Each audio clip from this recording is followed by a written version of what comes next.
আল্লাহ বড় এক আল্লাহর ইবাদত করো।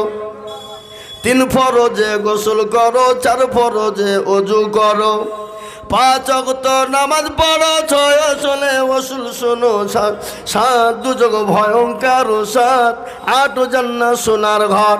যদি চাও বাঁচতে চলে যাও গাছতে, জলদি করে আজরাইল চলে যাও কাটরাইল। মুসলিম আমার নাম, জান্নাত আমার বাড়ি, সবাই যাব একসঙ্গে বলি ইনশাআল্লাহ। আল্লাহ বললেন বান্দা যেই হন যেমন হও যেরকমই হও, আমার বড় হুকুম নামাজ তোমরা আদায় করো। আল্লাহ কোরআনে বলেছে ইন্নাস সালাতা তানহা আনিল ফাহশাই ওয়াল মুনকার, একমাত্র মানুষকে খারাপি, অন্যায়, রাজনী, অত্যাচার, জুলুম, নোংরামি, বাটপারি থেকে বাঁচাতে পারবে নামাজ। নামাজ যদি নামাজ হয়, নামাজ যদি নামাজের মতো হয়, ওই নামাজ থেকে চতুর্দিক থেকে হেফাজত করবে। আর নামাজ যদি নামাজ না হয়, ও নামাজে কোনোদিন তাকে বাঁচাতে পারবে না। ও মুসলমান, নামাজ কি জিনিস শুনেলেন? প্যারা নবী, দয়ার নবী, বিশ্ব নবীর ঘটনা। আল্লাহর নবী একদিন দুনিয়া থেকে যেদিন চলে যাবেন, ভাইয়ের আমার বাবা জীবনেরা, বিশ্ব নবী সাল্লাল্লাহু আলাইহি ওয়াসাল্লামের মাথাতে প্রচণ্ড যন্ত্রণা। আল্লাহ নবী বললেন মা আয়েশাকে বললেন, ও আয়েশা, এটা কোন টাইম, এটা কোন সময় একটু বলবা? বলে ইয়া রাসূলুল্লাহ, এটা হলো আসরের টাইম। বলে নবী গো, আপনার সাহাবারা আপনার অপেক্ষায় দাঁড়িয়ে আছে। ওগো নবীজি, আপনি যেতে না পারার কারণে আমার আব্বা আবু বকরের পিছনে তারা নামাজ আদায় করে নিয়েছে। বিশ্ব নবীর মাথাটা উঁচু করা হলো। আল্লাহ নবী বলেন আয়েশা, মাথাটা তুমি নিচু করে দাও। মাথাটা নিচু করা হয়ে গেল। আল্লাহ নবীর 2 চোখের কুনু দিয়ে গড় গড় গড় গড় করে পানি ঝরে যায়। আল্লাহ নবীর বিবি মা আয়েশা বলেন নবী গো, চোখে কেন পানি, একটু দয়া করে বলবেন। ইয়া রাসূলুল্লাহ, ইয়া হাবিবাল্লাহ, একটু বলুন চোখে কেন পানি? আল্লাহ নবী বললেন ও আয়েশা, এটা আমার দুঃখের পানি নয়, এটা হলো আমার সুখের পানি রে আয়েশা। বলে নবী গো, চোখের পানি আবার সুখের হয় নাকি? বলে আয়েশা রে, কখনো কখনো সুখের হয়ে যায়। বলে কিরকম হয়ে যায়? বলে ও ইয়া রাসূলুল্লাহ, একটু দয়া করে বলবেন। বলে আয়েশা, আমি নবী দুনিয়া থেকে বিদায় হয়ে যাব। ও আয়েশা, কান করে শুনে নাও, আমার উম্মতি কিয়ামত পর্যন্ত তারা নামাজ আদায় করবে, আমার সাহাবারা নামাজ আদায় করবে। ও আয়েশা, তুমি কি জানো এ নামাজের জন্য তাইফের ময়দানে রক্ত দিয়েছি, উহুদের প্রান্তে মার খেয়েছি, বদরের প্রান্তে মার খেয়েছি। ও আয়েশা, একদিন নয়, 2 দিন নয়, 3 দিন নয়, আমি 13টি বছর ধরে নির্যাতিত হয়েছি। মক্কার জমিনে আমি নবীর উপর স্টিম রুলার চালিয়ে গেছে আবু জাহেল, আবু লাহাব, আবু জাহেল, আবু লাহাব, তারা আমার উপর স্টিম রুলার চালিয়েছে। আমার আল্লাহ বলে নবী গো, ওগো রাসূলুল্লাহ, আপনাকে মক্কার জমিনে থাকতে হবে না। ওগো নবীজি, আপনি মক্কা ছেড়ে মদিনার পথে চলে যান। বিশ্ব নবী মক্কা ছেড়ে মদিনার পথে যাবে। আল্লাহ নবী মক্কা ছেড়ে মদিনার পথে যাবে কার হুকুমে? আল্লাহ হুকুম দিয়ে বললেন নবী গো, মক্কার জমিনে আপনাকে থাকতে দেবে না, ওরা নির্যাতন অত্যাচার করবে গো নবী। ওগো নবীজি, আপনি এই মুহূর্তে আপনার সঙ্গে আবু বকরকে সঙ্গে নেন, আর সঙ্গে করে নিয়ে মক্কা ছেড়ে মদিনায় চলে যান। বিশ্ব নবী মক্কা ছেড়ে মদিনার পথে যাবে। হযরতে আলীর বাড়িতে বিছানায় শোয়া। কাফের বেঈমানরা নবীকে ঘেরাও করে নিয়েছে, যেতে দেবে না। নবীকে দুনিয়া থেকে শেষ করে দেওয়ার চক্রান্ত। কিন্তু নবীকে কে মারতে পারবে? জোরে বলুন, পারবে? কারো ক্ষমতা নাই। নবীর গায়ে হাত দেওয়ার তাদের ক্ষমতা নাই। আল্লাহর নবী চিন্তায় পড়ে গেলেন। দেখছে কাফের বেঈমানরা নবীর বাড়িকে ঘেরাও করে নিয়েছে, নবীকে যেতে দেবে না, নবীকে যেতে দেবে না। আল্লাহর কাছে বললেন, আল্লাহ তুমি যে বললে মক্কা ছেড়ে মদিনায় যেতে হবে, কিন্তু মাবুদ গো, আমি মক্কা ছেড়ে মদিনার পথে কি করে যাব? আল্লাহ বলেন নবী গো আপনি কোনো টেনশন করবেন না, আপনি কোনো চিন্তা করবেন না, আপনি এক মুঠো বালি তুলুন গো নবী। বালি বুঝেন না? বালি বুঝেন না? বালি তুলুন, বালি তুলে তাশহুদ পরে কাফেরদের মাথাতে ছিটিয়ে দেবেন। ওগো নবীজি তাদের মাথাতে আপনি ছিটিয়ে দেবেন, আমি তাদের চোখ দুটো বন্ধ করে দিব। কোরআন বলেছে ওয়ামা রামাইতা ইজ রামাইতা ওয়ালাকিন্নাল্লাহ রামা। নবী গো আপনি বালি নিক্ষেপ করেছেন আর আমি আল্লাহ তাদের চোখ দুটো বন্ধ করে দিলাম। ওগো নবী আপনি চলে যান, বিশ্ব নবী মক্কা ছেড়ে মদিনায় যাবে। গজল আছে না? আজ নবী গো আমার বানায়া বাজার হিজরত করিয়া চলেন মদিনায়। আজ নবী গো আমার ঘরায়া বাজার শুয়ে আছে সোনার মদিনায়। আব্দুল্লাহর পৃষ্ঠ হতে মায়া মেনুর করবে জন্ম নিলেন নবী মক্কাতে। আজ নবী গো আমার ভরায়া বাজার হিজরত করিয়া চলেন মদিনায়। আজ নবী গো আমার বানায়া বাজার শুয়ে আছে সোনার মদিনায়। নবী বলে হযরত আলী আছে বিছানা খালি, নবী বলে হযরত আলী আছে বিছানা খালি, আমার বিছানায় শুয়ে যাও। আজ নবী গো আমার ঘরায়া বাজার হিজরত করিয়া চলেন মদিনায়। আজ নবী গো আমার বানায়া বাজার শুয়ে আছে সোনার মদিনায়। ওই নবীর নামে দুরূদ পড়িলে, ওই নবীর নামে দুরূদ পড়িলে হাবিয়ে দু চোখ নিভে যায়। আজ নবী গো আমার ঘরায়া বাজার হিজরত করিয়া চলেন মদিনায়। আজ নবী গো আমার বানায়া বাজার শুয়ে আছে সোনার মদিনায়। ও মুসলমান দরদি আমার ভাইয়েরা, ও দোস্তর হাটের মানুষ, তোমরা কান করে শুনে নাও রে বাবারা, ও মায়েরা, আমার বোনেরা, জননীরা। আল্লাহ নবী হযরতে আবু বকরের কাছে গেলেন। আল্লাহ নবী আবু বকরকে বলেছিলেন, আবু বকর গো তুমি তৈরি থেকো, হয়তো আমাদেরকে মক্কা ছেড়ে মদিনায় যেতে হতে পারে।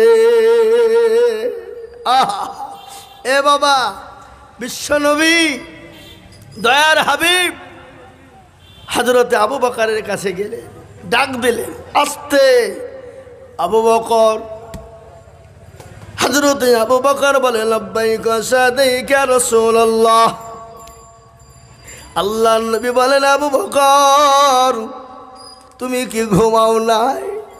আমি তো তোমাকে আস্তে করে ডাক দিলাম।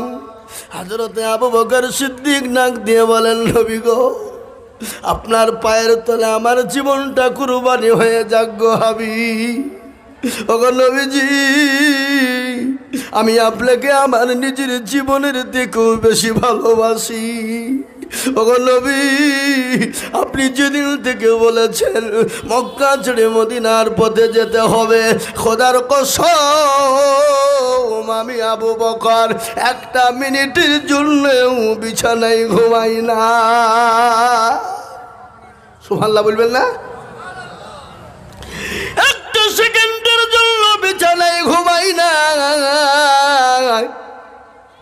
ইয়া রাসূলুল্লাহ আপনি হয়তো কখন এসে আমাকে ডাক দিবেন, এক ডাকে পাবেন না, দুই ডাকে যাবে, ওগো নবী আপনার হয়তো কষ্ট হতে পারে, আপনি দুঃখ পেতে পারেন।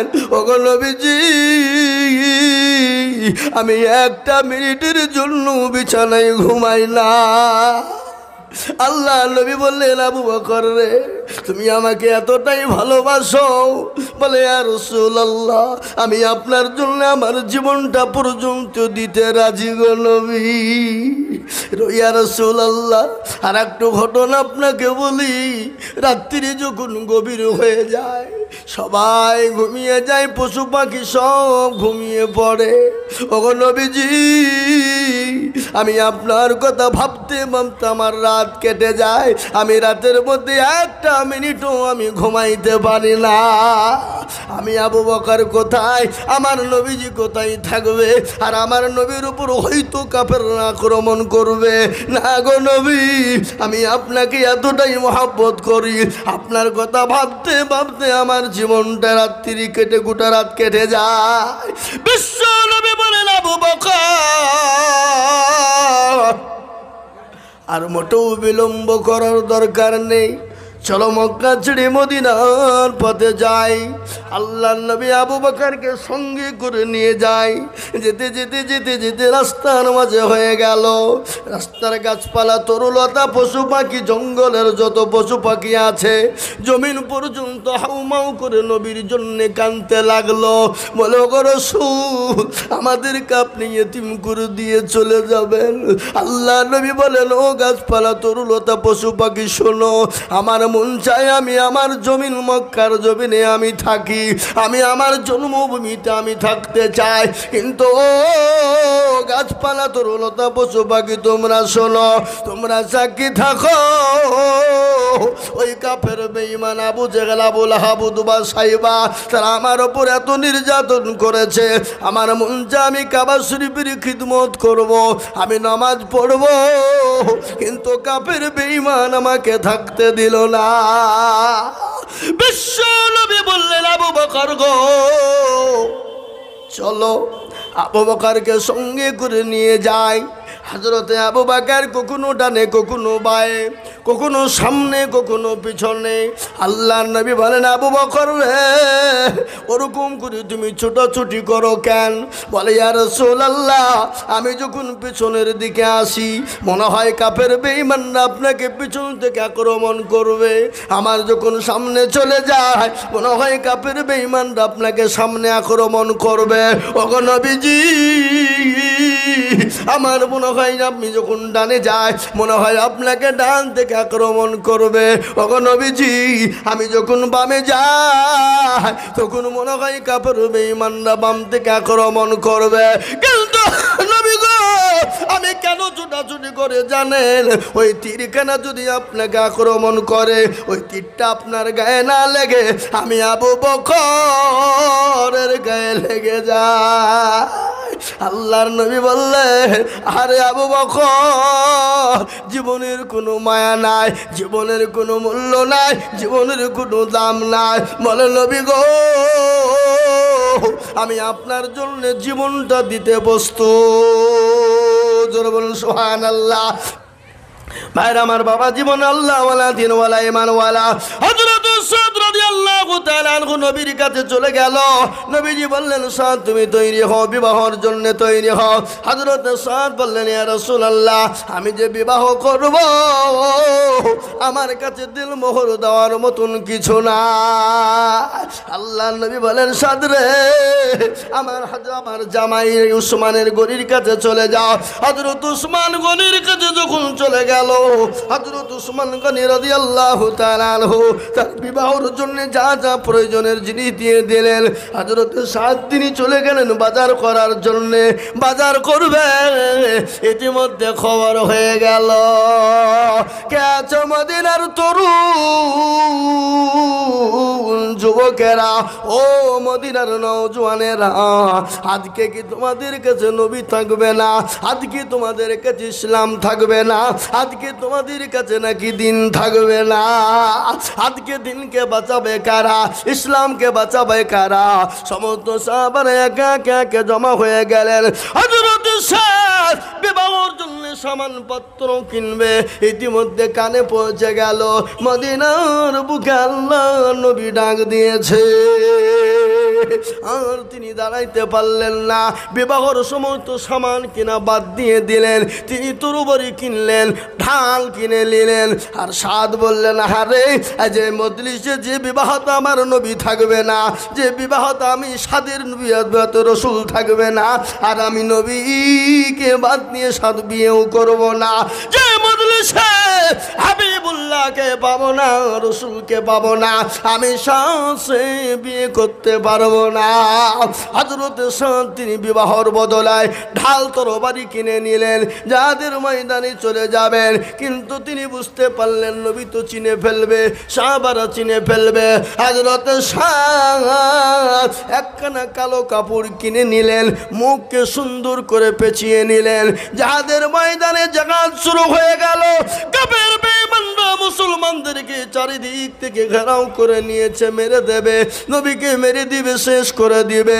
আল্লাহ নবীর একজন সাহাবা হযরত তালহা রাদিয়াল্লাহু তাআলা আনহু, তিনি কি করলেন, নবীকে ঢাল করলেন। নবীকে ঢাল করে কাফের বেঈমানেরা, কাফের বেঈমানদের সঙ্গে লড়াই শুরু হয়ে গেল। হাজার হাজার কাফেরদেরকে আপনার কি করে দিলেন, শেষ করে দিলেন। অনেক সাহাবা আপনার শহীদ হয়ে গেল। হযরত সাদ রাদিয়াল্লাহু তাআলা আনহু তিনি শুনতে পেয়েছেন মক্কা মদিনার মাটিতে নবীজি বেঁচে নাই, নবীকে শেষ করে ফেলেছে। সাদের মাথা আর কিন্তু ঠিক না, মুখ ঢাকা ছিল, মুখ ঢাকা নিয়ে মদিনার জমিনে জাহাজের ময়দানে তরবারি ঢাল নিয়ে জাহাজ শুরু হয়ে গেল।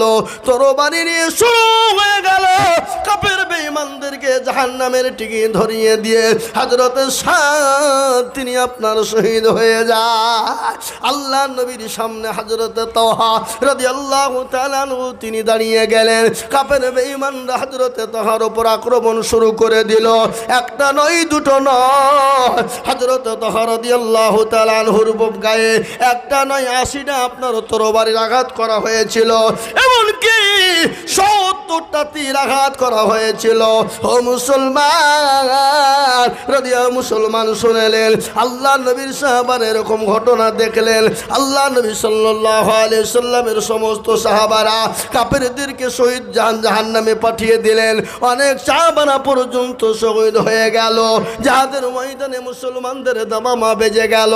ইতিমধ্যে নবী বলেন, ও সাহাবারা, সমস্ত লাশগুলোকে তোমরা এক জায়গায় করো। সমস্ত লাশগুলোকে এক জায়গায় একত্রিত করা হলো। কিন্তু মুসলমান একজন সাহাবা এসে বলেন, নবী গো, একজন সাহাবাকে দেখলাম কালো রুমাল জড়ে মুখ পেঁচে জানে কে বসে আছে। আল্লাহ নবী বলে, খোঁজ না। গিয়ে খোঁজ নিয়ে দেখছেন হযরত সাদ রাদিয়াল্লাহু তাআলা আনহু তিনি শহীদ হয়ে গেছে। বিশ্ব নবীর কাছে যখন খবরটা দেওয়া হলো, আল্লাহ নবী বসা ছিলেন, খাড়া হয়ে গেল। আল্লাহ নবী দাঁড়িয়ে চোখ দিয়ে ঝরঝর করে পানি ঝরে যায়। বলে, সাদ রে, নিজের জীবনের কোনো মায়া নাই, নিজের জীবনের কোনো দাম নাই। তোমার কালকে বিবাহ, তোমাকে বিবাহর সামান কিনতে পাঠানো হলো। তুমি নবীকে এতটাই ভালোবাসো যে নিজের জীবন পর্যন্ত বিবাহ না করে নিজের জীবন পর্যন্ত তুমি দিয়ে দিলে রে সাদ। আল্লাহ নবী বললেন, ও সাহাবারা, সমস্ত সাহাবাদেরকে দাফন কাফনের ব্যবস্থা করো। হযরত সাদকে দাফন করার জন্য আল্লাহ নবী সাল্লাল্লাহু আলাইহি ওয়াসাল্লাম নিজে গেলেন। ইতিমধ্যে সাদের দিকে লক্ষ্য করলেন, আর আল্লাহ নবী মুচকি হেসে দিলেন। সাহাবারা বলেন, নবী গো, আপনি মুচকি কেন হাসলেন? বলে, ও সাহাবারা বললেন, নবী আপনি মুচকি কেন হাসলেন? বলে, ও সাহাবারা শোনো, আমি সাদকে যখন মাটি দেওয়ার জন্য আমি যখন ওই কবরস্থানের দিকে আগিয়ে নিয়ে যাই, আমি দেখি জান্নাতের হুরেরা আমার সাদকে নিয়ে টানাটানি করতেছে। সুবহানাল্লাহ। আল্লাহর নবী সাহাবারা বলেন, আরে আজকের ওই লাশটা যদি সাদের না হয়ে আমি যদি আমি আমার লস হয়ে যেত, আমি কতই না বড় ভাগ্যবান হয়ে যেতাম। হাদিসের মধ্যে এসেছে, নবী বললেন, লা ইউমিনু আহাদুকুম হাত্তা কুনা হাব্বা ইলাই মিন ওয়ালিদিহি ওয়া ওয়ালাদিহি ওয়ান নাসি আজমাইন। ওই ব্যক্তি সবথেকে পরহেজগার, দিনদার, ইমানদার মুসলমান যে তার নিজের জীবনের থেকে আল্লাহ তার রসুলকে জীবনের থেকে বেশি ভালোবাসে। তাই একবার সকলেই হাত উঁচু করে বলবো, হুজুর গো, পৃথিবীর জমিনে যতদিন থাকবো আল্লাহ তার রসুলকে নিজের জীবনের থেকে বেশি ভালোবাসবো। একটু হাতটা উঁচু করে দিয়ে বলুন ইনশাল্লাহ। অনেকেই তুলল না। আপনি মায়েকে সাউন্ড কমাইছেন নাকি? কমাইছেন কেন? দেন হাই হাই হাই, দেখো তো মুসলমান, অনেকে তুললো অনেকে তুললো না। আর মনে করছে দেখো তুলতে বলা মানেই বিপদ ডাইনিয়া না, নাকি? ভাই, যে তুললো সে জিতলো, যে তুললো জিতলো, আর যে তুললো না কি হইলো জোরে বলুন? হেরে গেল। আপনারা কি বলেন, হেরে গেল না জিতে গেল বলেন? হেরে গেল বলেন তো। তো দোস্তরা হাটের বড় মানুষ চালাক, কেউ হাত তুললো কেউ তুললো না, কিন্তু যে তুলে দিল সে জিতলো, যে তুললো না সে হেরে গেল। বলে মৌলবি ঠকাবে, অত সহজ? বদনা চিনেন তো আপনারা? বদনা চিনেন? বদনা এই করে পানি নিয়ে মাঠে গেছে কি করতে? হ্যাঁ, পায়খানা করবো বুঝলি। তো পায়খানা করিয়ে পানি খরচ করতে গিয়ে দেখছে বদনা ফুটু, পানি সব পড়ে গেছে। হাই হাই হাই, কি হইল এটা? পানি শেষ। কালকে আয়োজন মৌলবি ঠকাইতে পারলো না, আর বদনা তুই ঠকিয়ে ফেললি। তো দাঁড়া, কালকে কি করে ঠকাস আবার দেখবো। ও আবার তারপরের দিন বদনাই করে পানি নিয়ে যাবে, যে আজকে আগে পানি খরচ করব, তারপরে পায়খানা ফিরবো। তুই দেখি ঠকাস কি করি। বাবা, আজ ঠকলো না জিতলো? আজও ঠকলো। তো যারা হাত তুললো তারা জিতলো, যারা তুললো না তারা ঠকলো। তাই আর একবার আমি আপনাদেরকে বলবো, হুজুর গো, পৃথিবীতে যতদিন থাকবো আল্লাহ তার রসুলকে নিজের জীবনের থেকেও বেশি ভালোবাসবো। একবার হাত তুলে বলে না রে তুমি নামা। তার মধ্যে এখনো কিছু লোক আধখান তুলেছে, আধখান তুলেনি। ও মনে করছে মৌলবি তুল দেখতে পাবে না। বাবা, মৌলবি দেখতে পাবে না ঠিক, কিন্তু যেটা দেখে না সেটা দেখে কে? যেটা কেউ জানে না সেটা জানে কে?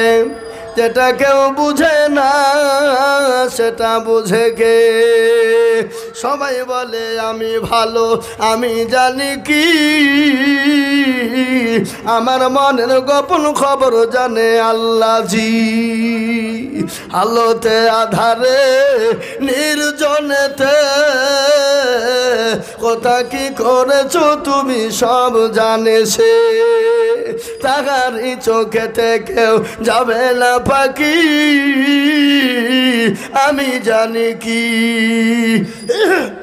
ও মুসলমান গো, সকলকে পাখি দেওয়া যাবে কিন্তু আল্লাহকে পাখি দেওয়া যাবে না। সকলের কাছে চালাকি চলবে কিন্তু আমার আল্লাহর কাছে চালাকি চলবে না।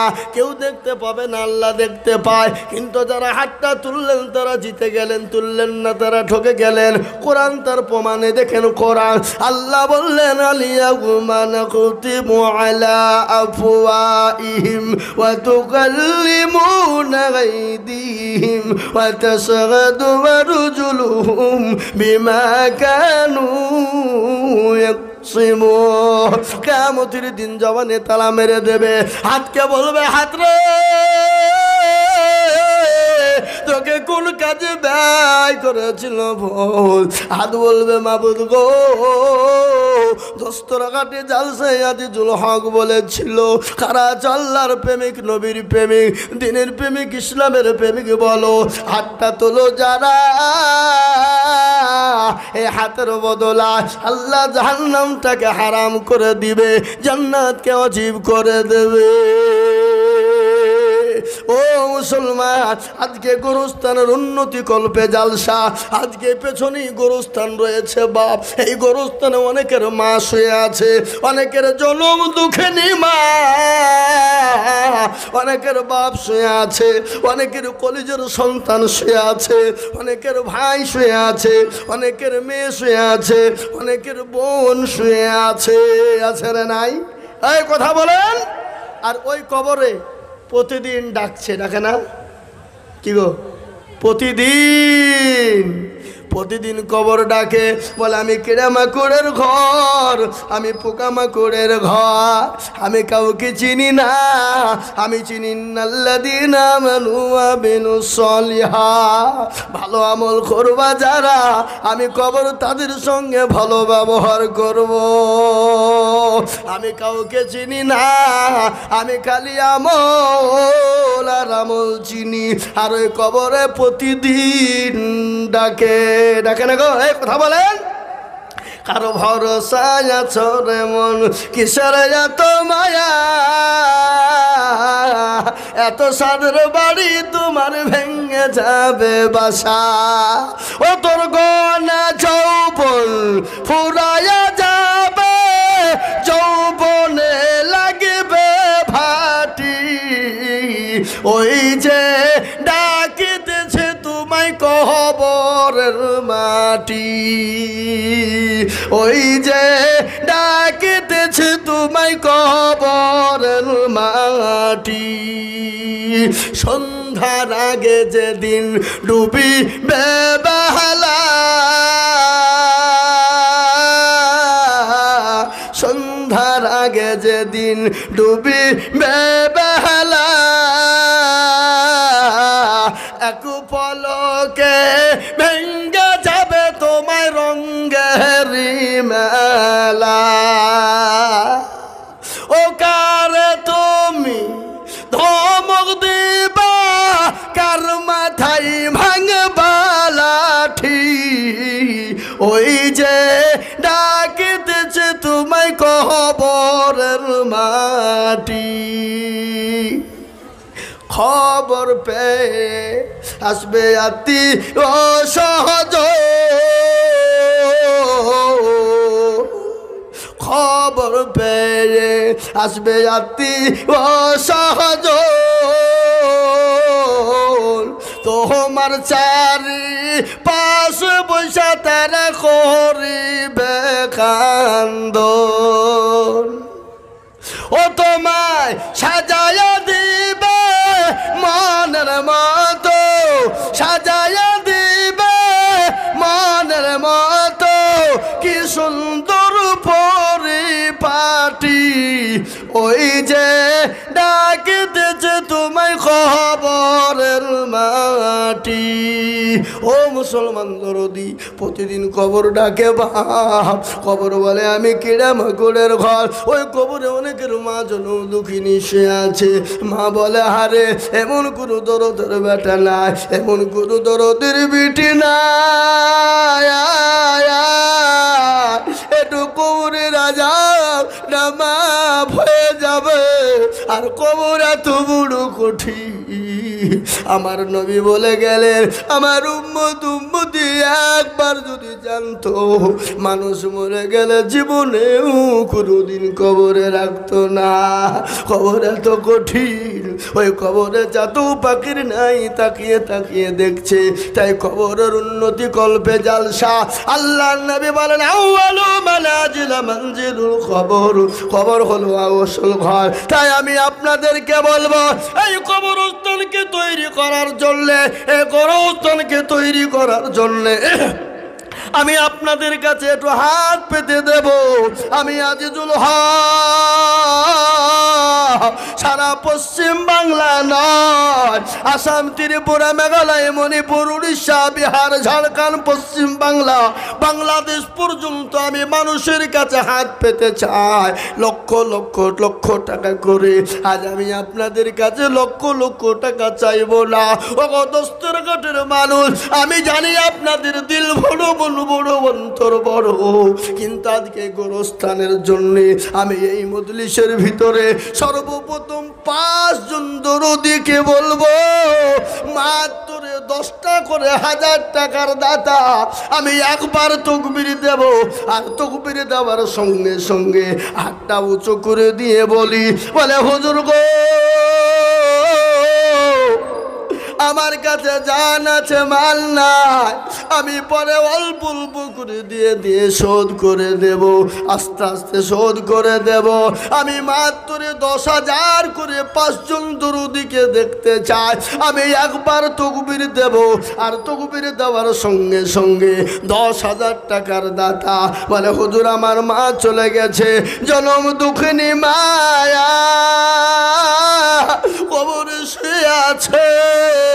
যে মা নদীর গর্ভে করে নিয়ে বেরিয়েছে, যে মা 1 নয় 2 নয় বুকের স্তনের দুধ খাইয়ে মানুষ করেছে, সেই মাকে কবরে তাকায়। সেই মায়ের নামে আমি 10,000 করে 5 জন দরুদিকে বলবো। সর্বপ্রথম তাকবীর দেব, তাকবীর দেওয়ার সঙ্গে সঙ্গে মাত্র 10,000 টাকার দাতা। আমি জানি দোস্তের ঘাটের মানুষের দিল বড়, মন বড়, অন্তর বড়। এদেশে 20,000 25,000 50,000 টাকা দেওয়ার লোক আছে, কিন্তু আমি চাইবো না। আমি 10,000 করে 5 জনের কাছে দেখতে চাই। একবার তাকবীর দিয়ে বলি নারে তাকবীর। ইনশাআল্লাহ এই মজলিসের ভিতরে ডানে পায়ে পিছনে সামনে ওপরে নিচে সর্বপ্রথম একজন দরদি একটু হাত উঁচু করে দিয়ে বলুন 10,000 টাকার দাতা। একটা কি নাই? এমন কোনো মিস্ত্রি ভাই? দোস্তর হাত এলাকাতে প্রচুর মিস্ত্রি আছে, কিন্তু আছে না নাই? যারা বললো আছে না নাই? অনেক মিস্ত্রি ভাই আছে। এই গোরস্থানের জন্যে বহু টাকা বহু দিকে চলে যায়, বিবি বাচ্চা ছেলে মেয়ের পিছনে যায়, আত্মীয় স্বজনের পিছনে যায়, বন্ধু বান্ধবের পিছনে যায়, ডাক্তারের দোকানে যায়। আমি আপনাদের কাছে বলবো সর্বপ্রথম এতগুলা মানুষের মধ্যে থেকে একটা ভাগ্যবান আল্লাহর দরদি বান্দা নাই? বলে হুজুর আমার কাছে জান আছে কিন্তু মাল নাই। আমি পরে অল্প অল্প অল্প অল্প করে দিয়ে শোধ করে দেব। তাই সর্বপ্রথম একজন দরদি একটু হাতটা উঁচু করে বলুন দেখি ইনশাল্লাহ। ও বাপ, দোস্তর হাটের মানুষ, একজন দরদি গোরস্থানকে কেন্দ্র করে গোরস্থানের জন্যে সর্বপ্রথমে একজন ভাগ্যবান নবীর প্রেমিক 10,000। কি গো, এমন কোনো বাবজি ভাই নাই? এমন কোনো মা বোন নাই? এমন কোনো মাস্টার ডাক্তার ব্যবসায়িক নাই? এমন কোনো পয়সাওয়ালা গাড়িওয়ালা বাড়িওয়ালা নাই? এমন কোনো আল্লাহওয়ালা দিনওয়ালা ইমানওয়ালা কলমওয়ালা কোরআনওয়ালা মসজিদওয়ালা আল্লাহওয়ালা নাই যে হুজুর ইনশাল্লাহ আমার কাছে জান আছে মাল নাই? আমি পরে অল্প অল্প করে দিয়ে 10,000 টাকা শোধ করে দেবো ইনশাল্লাহ। একজন দরদি এই মজলিসের ভিতরে একটু হাত উঁচু করে দিয়ে বলুন ইনশাল্লাহ। কি হবে না? নাই? ও বাপ, ইজ্জতের মালিককে বেইজ্জতের সম্পদ দেওয়ার মালিক, কেড়ে নেওয়ার মালিক আল্লাহ। খুলুন কোরআন, ও দেখেন কোরআন। কোরআন قل اللهم مالك الملك تؤتي الملك من تشاء وتنزع الملك ممن تشاء وتعز من تشاء وتذل من تشاء بيدك الخير إنك على كل شيء قدير। কোরআন কবি কি বলে? রাজ্য মাঠ সিংহাসন এ সবই করি দান, আর সাগান সাহি কেড়ে নিয়ে ফকির বানান। বাচ্চাকে ফকির করে এ ফকিরকে করে দান, আর ভাঙ্গা গলার পৃথিবীতে এই তো তার কাম। কত টাকা কত জনে লয়, আর সারাদিন কেটে কেউ বানাহারে রায়, কেউ বা 10,000 টাকা পাইবি না মাগিনাতে আর কেউ বা ঘোড়ার ঘাস কাটে পেটে ভাতে ও মুসলমান দরদি গো আমার ইজ্জত বিজ্জতের মালিক আল্লাহ সম্পদ দেওয়ার মালিক আল্লাহ কেড়ে নেওয়ার মালিক আল্লাহ তাই আমি বলবো বাপ দস্তরঘাটের মানুষ একজন এমন কোনো ভাগ্যবান হবে না এমন কোনো নবীর প্রেমিক হবে না এমন কোনো দিনের প্রেমিক হবে না এমন কোনো আল্লাহ বলা হবে না এমন কোনো আল্লাহর প্রেমিক বান্দা হবে না বলে হুজুর গো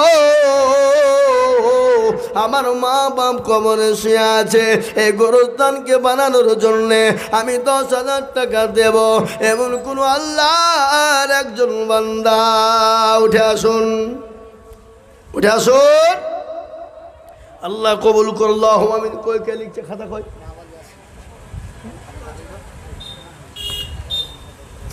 আসেন একটু মুসাফা করি কি নাম মাহবুব আলম মা বাবা আছে না নাই কোথা বাড়ি লিখেন একবার চেলিয়ে বলি না তুমি কি গো এরা ভয়ে তকবিরটা দিছে না যদি তকবির দিয়ে টাকা লাগবে নাকি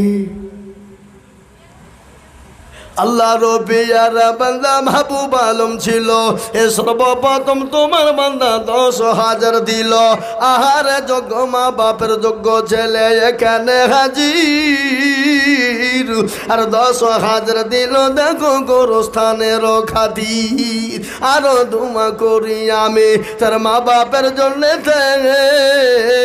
শান্তি সুখ দিও তুমি কবর বিছেতে এরকম ছেলে যদি আর গো হইত মা বাপের কথা গো ছেলের মনে হয়ে যেত ও মুসলমান ঠিক রাখো ঈমান ইসলামের বাতি যেন ডুবায় না ইসলামের বাতি ডুবিয়ে দিলে হবে না কালেমা লা ইলাহা ইল্লাল্লাহ কেউ যদি বলে লা ইলাহা ইল্লাল্লাহ বলবো আর মুহাম্মাদুর রাসূলুল্লাহ বলবো না সে কোনোদিন মুসলমান হবে না হবে লা ইলাহা ইল্লাল্লাহ লা ইলাহা ইল্লাল্লাহ মুহাম্মাদুর রাসূলুল্লাহ सल्लल्लाहु अलैहि वसल्लम जबान से इकरार करना और दिल से यकीन रखना जबाने प्रकाश करा और अंतरे विश्वास करा यार नाम हलो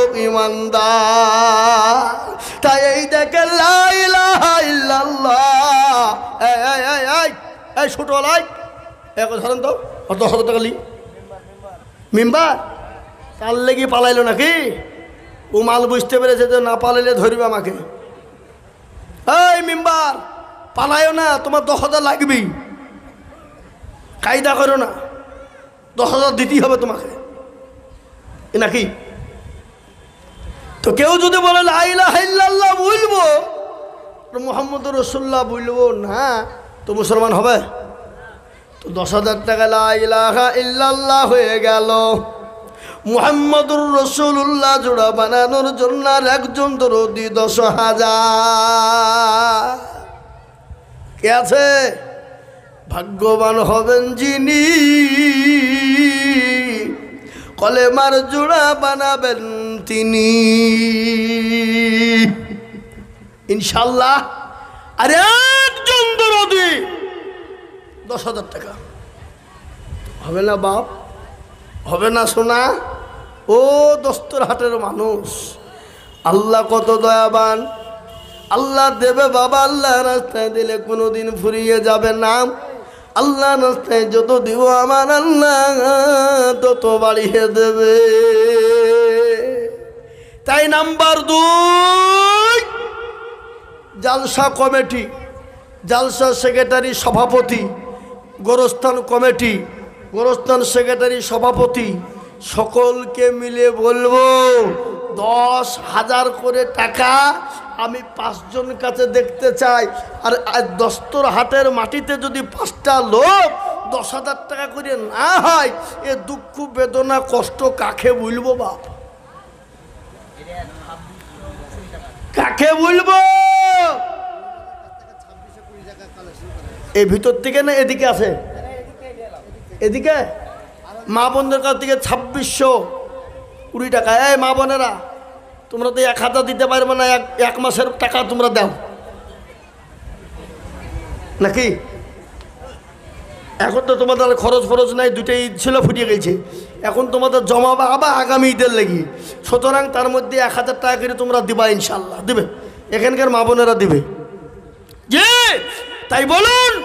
আর একটা আল্লাহর বান্দা 10,000 টাকা দেওয়ার মতো লোক নাই হা বাবা, একজন জোড়া করবো ইনশাল্লাহ। একটু হাতটা তুলি আল্লাহর কাছে দোয়া করবো বা কিয়ামতের দিন এ হাতকে আল্লাহ কবুল করবে। এই দেখেন 10,000, কি নাম? তাজরুল ঠিকাদার। একবার চিলিয়ে বলি না রে তাকবীর। আল্লাহর পেয়ারা বান্দা তাজরুল ভাই গো ছিল, এ তোমার পেয়ারা বান্দা 10,000 দিল। কি বুলবুল ভাই কি বুঝেন? আপনি 10,000 দেবেন?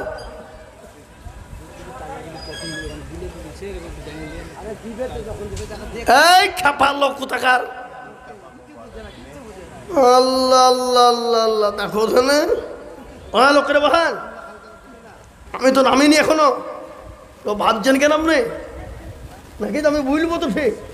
হ্যাঁ, আল্লাহ রবিয়ারা বান্না তাজরুল মাই গো ছিল, এ নাম্বার 2-তে দেখো 10,000 হইল। এই আরো দুমা করি আমি বান্দার কারণ, দিন গো বান্দাকে তুমি সুখের জীবন। মনে বড় ছিল তাহার, ছিল বড় আশা, এ 10,000 টাকা দিয়ে বানাবে গোরস্থানের বাসা। আরো দুমা করি আমি করি শত শত, আল্লাহ তাকে বানিয়ে দিও তাহার মনের মতো। আল্লাহুম্মা আমিন। ও মুসলমান দরদি, এই দেখেন 2 নম্বর হয়ে গেল। আমি আপনাদেরকে একটা কথা বলি বাবা, আল্লাহ নবী বললেন, মান তামাসসাকা বিসুন্নতি ইনদা ফাসাদি উম্মতি ফালাহু আজরুল মিয়াতিন শাহিদিন। আল্লাহ নবী বললেন, ফিতনা ফাসাদের জামানা একটা নবীর সুন্নতকে জিন্দা করবে যারা, তার আমলনামায় 100 শহীদের দরজা হবে। সুবহানাল্লাহ বলুন। 2 নম্বর হয়ে গেল। 3 নম্বরে নবীর সুন্নত জিন্দা করনে ওয়ালা কারা, নবীর প্রেমিক কারা, নবীকে ভালোবাসনে ওয়ালা কারা। ও মুসলমান দরদি, 3 নম্বরে 10,000 টাকার দাতার একজন দরদি।